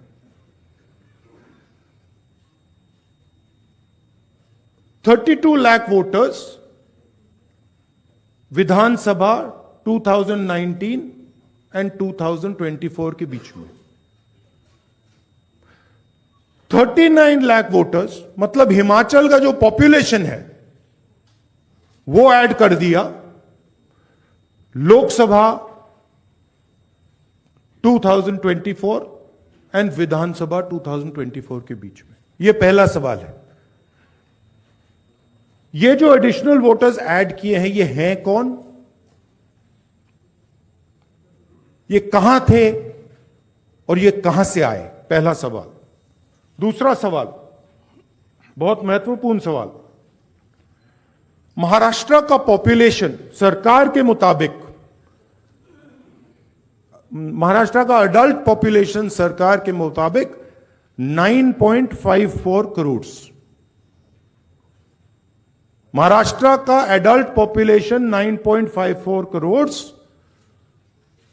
इलेक्शन कमीशन के मुताबिक महाराष्ट्र में 9.7 वोटर्स, 9.7 करोड़ वोटर्स हैं। इसका मतलब इलेक्शन कमीशन कह रहा है, देश की जनता को कह रहा है, देश के युवाओं को कह रहा है कि महाराष्ट्र में एडल्ट पॉपुलेशन से ज्यादा वोटर्स हैं। यह कैसे हो सकता है? तीसरा सवाल, यह एक उदाहरण है, कामठी विधानसभा। यहां पे कांग्रेस पार्टी को लोकसभा में 1.36 लाख वोट मिला है। विधानसभा में तकरीबन उतना ही वोट हमें मिला, 1.34 लाख। यह चुनाव हम जीते, लोकसभा वाला। लोकसभा के चुनाव में बीजेपी को 1.19 लाख वोट मिलता है। इस कंस्टिट्यूएंसी में 35,000 नए वोटर्स ऐड होते हैं और वो 35,000 के 35,000 वोटर सीधे बीजेपी के खाते में जाते हैं और बीजेपी चुनाव जीतती है। यह एक उदाहरण है, ऐसे महाराष्ट्र में अनेक उदाहरण हैं। हमारी कंस्टिट्यूएंसीज में, एनसीपी की कंस्टिट्यूएंसीज में, शिवसेना की कंस्टिट्यूएंसीज में।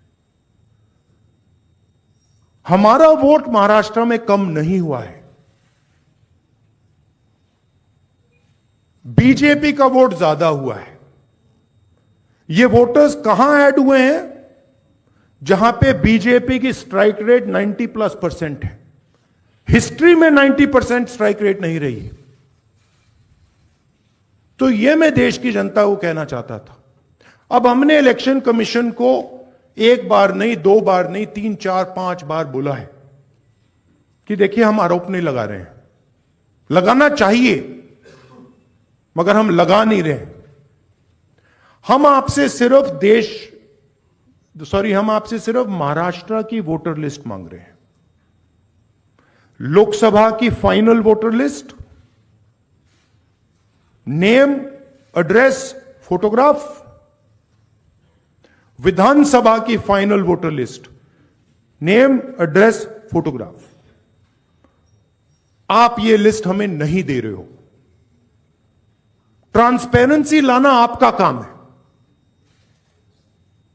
तीनों राजनीतिक पार्टियां, विपक्ष की पार्टियां महाराष्ट्र की, पब्लिकली आपसे सवाल पूछ रही हैं। मैंने पार्लियामेंट में बोला, हमारे सब नेताओं ने बोला है,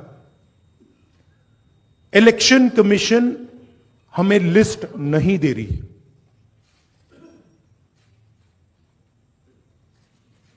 उनकी जिम्मेदारी बनती है कि जल्दी से जल्दी लोकसभा, विधानसभा महाराष्ट्र की लिस्ट वो NCP, Shiv Sena and Congress party को पकड़ा दें, क्योंकि हम इस मामले को आगे ले जाना चाहते हैं। हम इस इन्वेस्टिगेशन को एंड तक ले जाना चाहते हैं। धन्यवाद। अब सुप्रिया जी, आप बोलिए, आपको जाना है।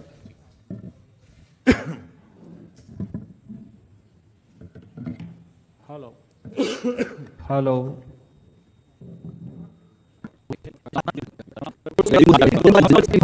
उसको खुद का भी वोट नहीं मिला है, ऐसा हो चुका है। ये सब डेटा आपके सबके सामने है। और दूसरी बड़ी बात, मैं इलेक्शन कमीशन वैसे तो बड़ी महत्वपूर्ण जगह है, लेकिन मैं बड़ी विनम्रता से कहना चाहती हूँ, हम और सेना बहुत वहाँ लड़े हैं।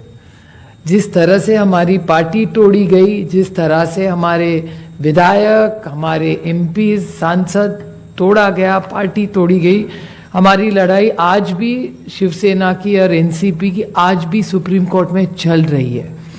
लेकिन और एक छोटी चीज उन्होंने की कि हमें जो सिंबल दिया गया और दूसरा सिंबल तुतारी वाजवणारा माणूस और तुतारी मराठी में वो एक ही शब्द तुतारी तुतारी उन्होंने किया।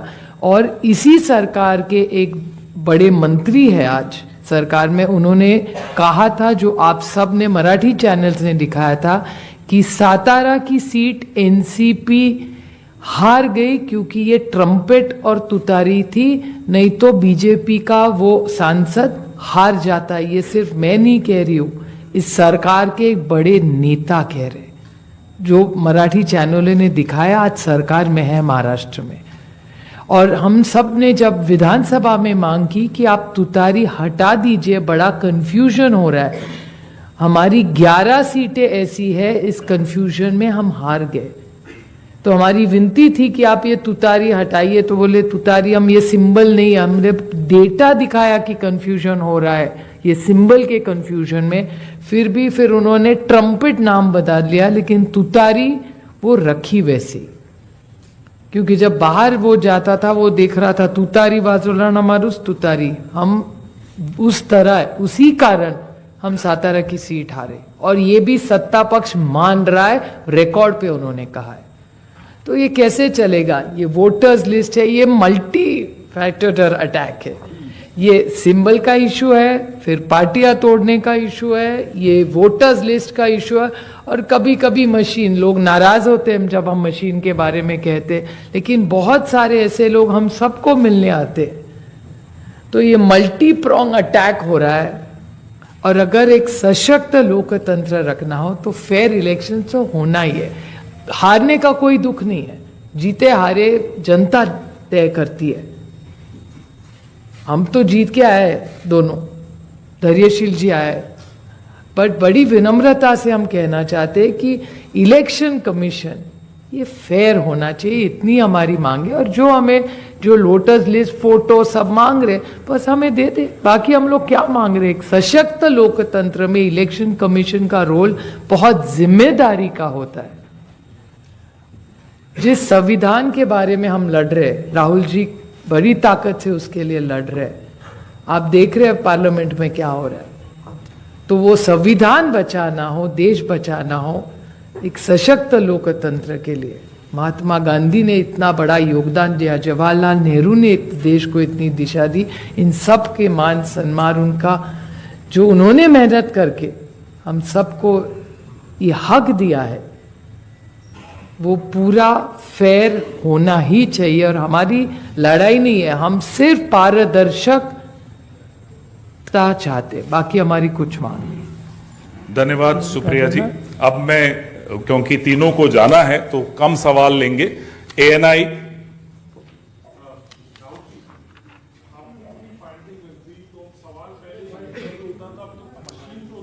मशीनरी पे हो रहा है, अब तो सवाल पूरी मशीनरी पे हो रहा है। इसको आगे लेके कैसे जाएंगे, क्या रास्ता बचता है आप लोगों के पास?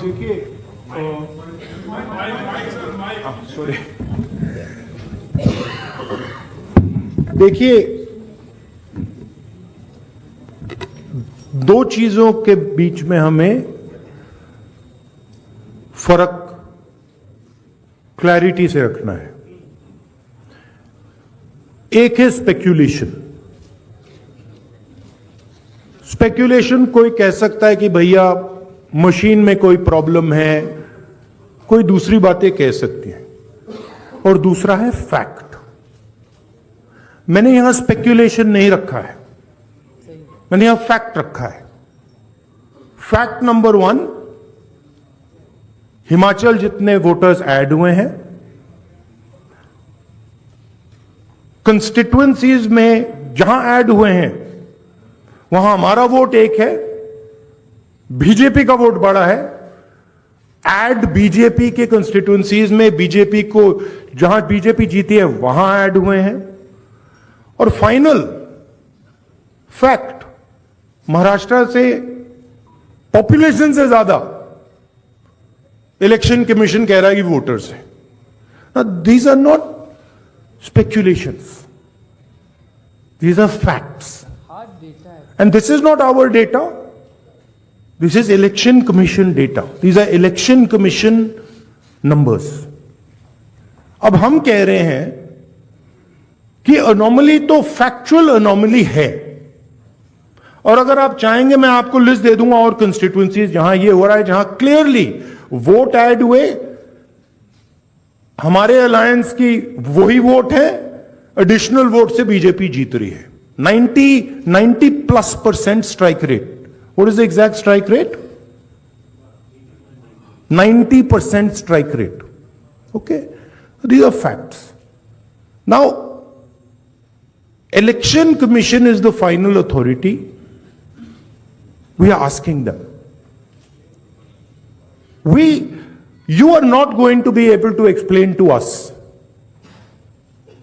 how there are more voters in Maharashtra than the population of Maharashtra. You cannot explain it. So what you need to do is you need to give us now the voter lists so we can explain it.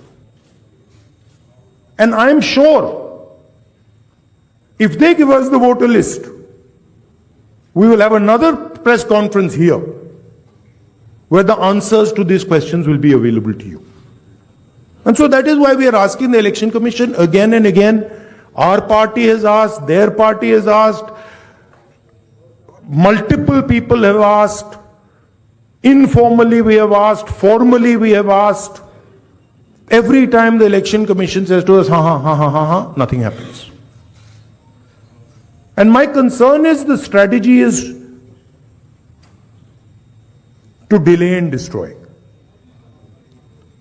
Right? So the answer is Election Commission needs to give us this data. We are the opposition. And they need to give us this data as soon as possible. Next step, frankly, what can it be? The next step is we go to the judicial system. Right? Also, we don't actually understand the main issue here. This is actually a small piece of the puzzle.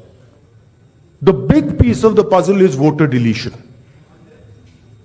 We don't know how many voters have been deleted where. We know how many have been added, but we don't know how many have been deleted. We suspect the number of deleted voters is bigger than the number of added voters. We suspect. So, Sir, PTI, mic this here. Sir, you are saying that. Give the mic, let's now.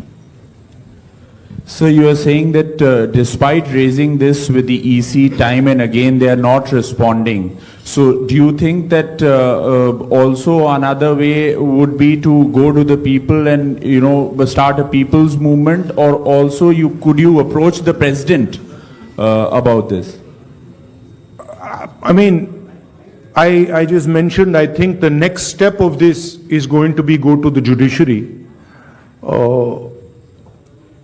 But look, it's surprising to me that the Election Commission is not ready to give us the voter list. It should be surprising to you, right? There should be no reason for them not to give us the voter list.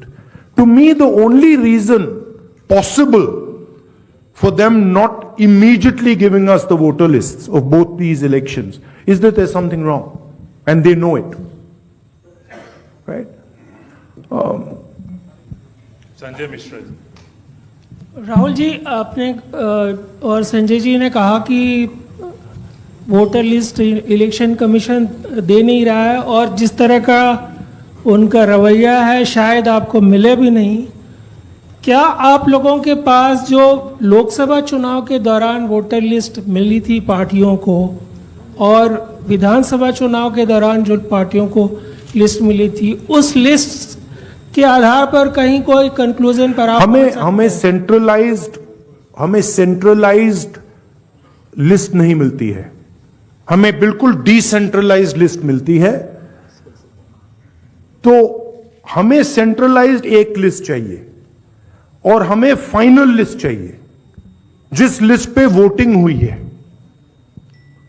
Lok Sabha और विधानसभा की।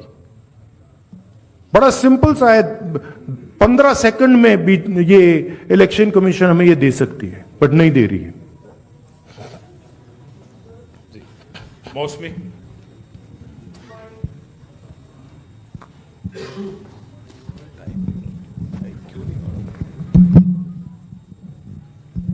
राहुल जी, ये जो आपने आंकड़े दिए थे कि लगभग 9 करोड़ 70 लाख 25,000 वोटर्स, 9 करोड़ 70 लाख वोटर्स हैं, वोटिंग पॉपुलेशन है, और जो अडल्ट पॉपुलेशन महाराष्ट्र की है वो 9 crore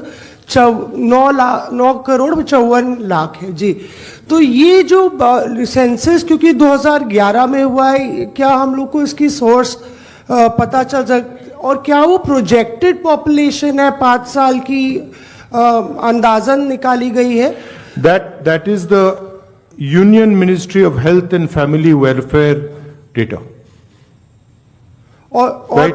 So that is normally क्या होता है, जितने वोटर्स होते हैं उतने वोट ऑलमोस्ट कभी नहीं करते हैं। नॉर्मली अगर आप किसी स्टेट में देखें तो 85%, 87% कर जाते हैं ऑफ टोटल वोटर्स। यहां पे आई थिंक 102% कर गए हैं। हाउ मच, कितना है ये? 102% कर गए हैं। तो it is not only that there are more voters than actual people, it is that the voting percentage is 102%.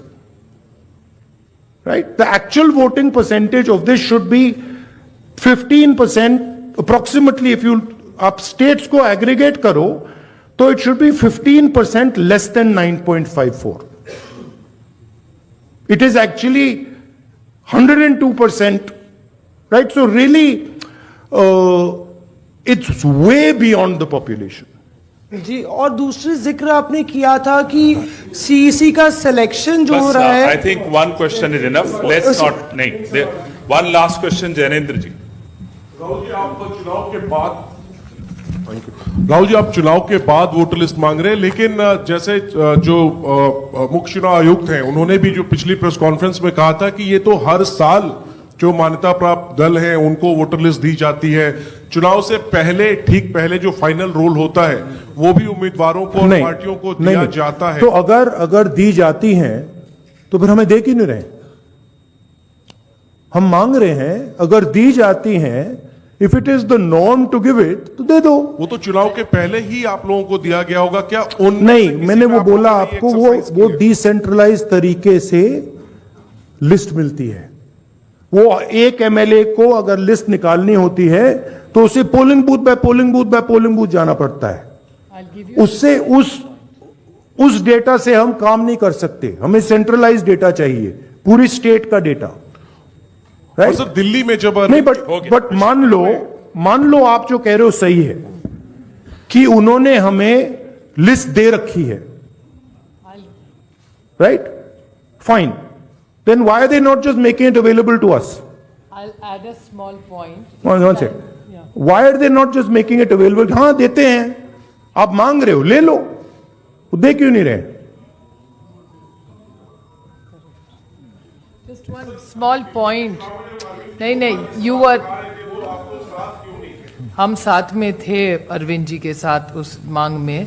और एक बात बताओ, महाराष्ट्र में जब हुआ था, अभी ऑनलाइन नाम बढ़ा सकते हैं आप। मेरे खुद के निर्वाचन क्षेत्र का मैं आपको उदाहरण दूं, मैं रोज मॉनिटर करती थी क्योंकि आजकल ऑनलाइन करके collector has the final authority. तो लास्ट 3 दिन जब हम पूरे चुनाव प्रचार में सारे बिजी थे, यहाँ नंबर बढ़े थे।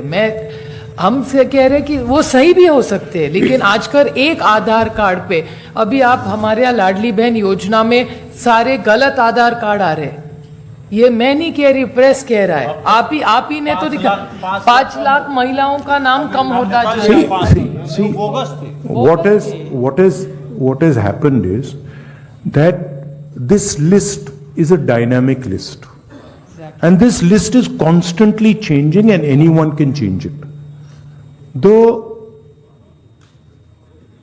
nice way to say it is that the Election Commission has lost control of the list. The bad way to say it is the Election Commission has manipulated the list.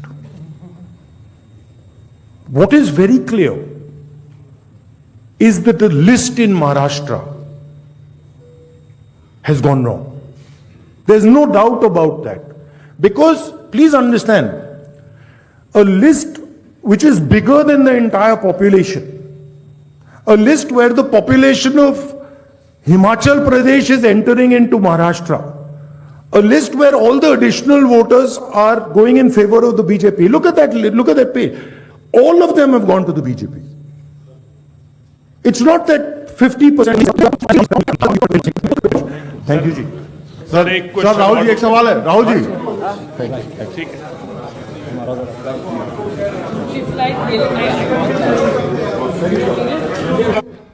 तो बहुत बड़ा आरोप लगाया है राहुल गांधी ने, संजय राउत ने और सुप्रिया सुले ने चुनाव आयोग के ऊपर, और कहा है राहुल गांधी ने ये बात पार्लियामेंट में भी कही थी, लेकिन चुनाव आयोग इन चीजों को, इन सारी बातों को, सारे आरोपों को नकारता है। 39 लाख वोटर्स, फ्लोटिंग वोटर्स जो कह रहे हैं संजय राउत, और वो एक जगह से दूसरे राज्य में उसी तरीके से इस्तेमाल होते हैं। और सबसे बड़ी बात ये कि वो जो वोटर्स हैं, जो संदिग्ध हैं, जिन पर कोई उसका डॉक्यूमेंट नहीं है कि वो कौन है, क्या है, उनके नाम पते मांग रहे हैं राजनीतिक दलों के लोग, और वो सारे वोट पड़ रहे हैं भारतीय जनता पार्टी को। ये तो बहुत ही गंभीर बात है। इसको लेकर प्रेस कॉन्फ्रेंस की अभी तीनों नेताओं ने, हम लोगों ने सुना, और ये इस गंभीरता को दिखा रहा है कि चुनाव आयोग किस कदर गिरा हुआ है। इधर वो प्रेस कॉन्फ्रेंस कर रहे हैं, उधर चुनाव आयोग ट्वीट कर रहा है कि हाँ हम देंगे लिखित में जवाब। अभी तक नहीं दिया गया। महाराष्ट्र चुनाव के बाद से, हरियाणा के चुनाव के बाद से ही लगातार इन सारे सवालों को, इन दस्तावेजों को मांगा जा रहा है, लेकिन अब तक नहीं दिया जा रहा है। अभी तत्काल चुनाव आयोग ने लिखा है, एक छोटा सा ट्वीट किया है, अमलेंदु जी बताएंगे क्या लिखा है उसमें कहा गया है कि हम सारी चीजों को, सारे सवालों का लिखित में जवाब देंगे। अमलेंदु जी। हाँ, एक तो समीर जी महत्वपूर्ण बात यह है कि चुनाव आयोग इसका मतलब पहले से नजर रखे हुए था कि राहुल गांधी की प्रेस कॉन्फ्रेंस क्या हो रही है, उस पर क्या बात की जा रही है। राहुल गांधी की प्रेस कॉन्फ्रेंस चली रही थी तो अभी से 7 मिनट पहले चुनाव आयोग ने ट्वीट किया है, अंग्रेजी में ट्वीट है, उसका हिंदी अनुवाद हम लोग दिखवा भी सकते हैं, और ये लिख रहा है कि चुनाव आयोग राजनीतिक दलों को प्राथमिकता वाले हितधारकों के रूप में मानता है। बेशक मतदाता सबसे प्रमुख है और राजनीतिक दलों से आने वाले विचारों, सुझावों, सवालों को बहुत महत्व देता है। आयोग पूरे देश में समान रूप से अपनाए गए पूर्ण तथ्यात्मक और प्रक्रियात्मक मैट्रिक्स के साथ लिखित रूप में जवाब देगा। ये चुनाव आयोग की तरफ से ट्वीट किया गया है। इससे पहले समीर जी एक बात और हुई कि कल अखिलेश यादव जो हैं, उन्होंने एक बहुत गंभीर उन्होंने बयान दिया, बहुत गंभीर उन्होंने बयान दिया, और ये कहा अखिलेश यादव ने कि मैं लाना भूल गया वो सफेद कपड़ा, वरना जो था मैं सफेद कपड़ा देता चुनाव आयोग को। चुनाव आयोग जो है मर चुका है। और एक उन्होंने एक जो था एक वीडियो भी जारी किया, उस वीडियो को जारी करते हुए उन्होंने लिखा था कि आप जब पढ़ के सुनाएंगे तो बेहतर लगेगा। मैं थोड़ा जी बिल्कुल, उन्होंने लिखा कि जिन संवैधानिक संस्थाओं से देश के लोकतंत्र को आशा है, अगर वही निराशा को जन्म देंगे तो उनसे हम उनकी अपनी भूमिका के लिए श्वेत पत्र नहीं मांगेंगे, बल्कि उन्हें श्वेत वस्त्र भेंट करेंगे। ये अखिलेश यादव ने कहा। बहुत गंभीर आरोप लगा, और आज जिस तरह से राहुल गांधी ने लगाया और जिस तरह से चुनाव आयोग का ट्वीट आ रहा है, ये लग रहा है कि अब वो पूरी तरह से घिर गया है और अब उसको ये सारे जवाब देने पड़ेंगे कि कैसे 39 लाख वोटर्स कभी महाराष्ट्र में वोट डाल दे रहे हैं, कभी बिहार में डाल रहे हैं, कभी हरियाणा में, हिमाचल प्रदेश में और उत्तर प्रदेश में। बिल्कुल समीर जी, अब तो ये साफ लग रहा है कि चाहे वो केंद्र की मोदी सरकार हो, चाहे हरियाणा की सैनी सरकार हो, चाहे फडणवीस की महाराष्ट्र सरकार हो और चाहे उत्तर प्रदेश की योगी सरकार हो, ये सारी सरकारें इसी तरीके से घपलों से बनी हुई हैं। अब विपक्ष के आरोपों पे ये सच मालूम पड़ रहा है कि जिस तरीके से सब चीजें सामने आ रही हैं और चुनाव आयोग पहली बार कुछ घबराया हुआ सा लग रहा है कि चूंकि अब ये धांधलियां जो हैं ये सब सामने आएंगी और जाहिर सी बात है कि राजीव कुमार सीधे सीधे इस पर निशाने पर होंगे। राजीव कुमार रिटायर भी हो जाएंगे, उसके बाद भी मुकदमे चल सकते हैं अगर ये घपले हुए हैं तो। और राहुल गांधी पहले ही घोषणा कर चुके हैं कि देशद्रोह का मुकदमा चलेगा जो भी कुछ गड़बड़ करेगा, तो देशद्रोह का मुकदमा राजीव कुमार पर चल सकता है। सीधे सीधे निशाने पर राजीव कुमार होंगे जो मुख्य चुनाव आयुक्त हैं। ये आज भी प्रेस कॉन्फ्रेंस में राहुल गांधी की बातों से साफ तौर पर स्पष्ट हो रहा है कि ये चीजें सामान्य तौर पर छोड़ी नहीं जाएंगी और जो गड़बड़ियां, जो धांधलियां की जा रही हैं चुनाव आयोग द्वारा, उनको लेकर विपक्ष जो है आर पार की लड़ाई के मूड में दिखाई पड़ रहा है। जी बिल्कुल, बहुत गंभीर आरोप लगाए और सबसे बड़ी बात ये जो तीनों नेताओं ने कहा उसको हम लोग सुन रहे थे और इस बात को राहुल गांधी ने लोकसभा में भी कहा था, संसद में भी कहा था। चुनाव आयोग के पास लिखित शिकायतें दस्तावेजों के साथ, प्रमाण के साथ पहुंचाई गई, लेकिन चुनाव आयोग का एक लाइन का जवाब आता है कि कोई धांधली नहीं हुई, कोई गड़बड़ी नहीं हुई। लेकिन अब उसकी घबराहट दिख रही है जिस तरह से अखिलेश यादव ने सीधे तौर पर इस संवैधानिक संस्था को खत्म होने की घोषणा कर दी और आज जिस तरह से आरोप लग रहे हैं और बड़े आरोप ये कि जो भी वोटर लिस्ट में नाम घट और बढ़ सकते हैं ये सामान्य बात है, लेकिन जितने वोट बढ़ रहे हैं वो सारे वोट पड़ रहे हैं भारतीय जनता पार्टी को। बहुत गंभीर बात है और हम लोग देख रहे हैं कि महाराष्ट्र में कई गांव लगातार मॉक पोलिंग कर रहे हैं।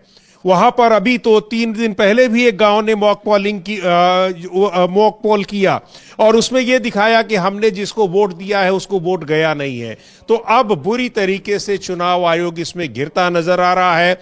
अब वो कह रहा है कि हाँ, जो भी आपकी आशंकाएं हैं, जो भी आपकी आपत्तियां हैं, हम उसका जवाब देंगे।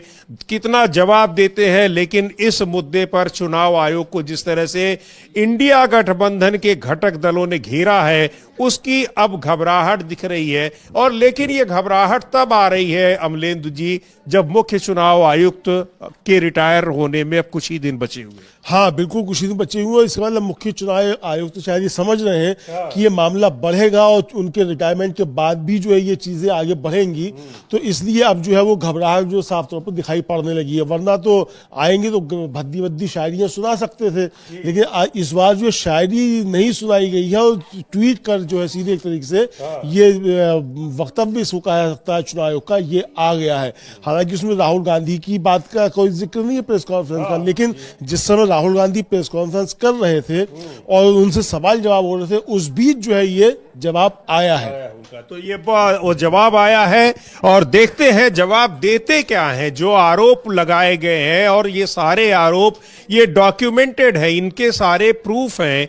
अब चुनाव आयोग उनका लिखित में क्या जवाब देता है वो देखने वाली बात होगी। लेकिन अगर उसका उस तरह से जवाब आता है तो ये बहुत बड़ा एक कह लीजिए कि ये घोटाला होगा। और जो विपक्ष आरोप लगा रहा है कि इसके जरिए पूरी लोकतांत्रिक व्यवस्था को खत्म करने की कोशिश की जा रही है, तो वो चीजें सामने निकल कर आएंगी। बनी रहेगी हमारी नजर इन सारी खबरों पर, इन सारे मुद्दों पर। अब इस कार्यक्रम को यहीं समाप्त करने की दीजिए अनुमति मुझे और अमलेंदु उपाध्याय को। नमस्कार।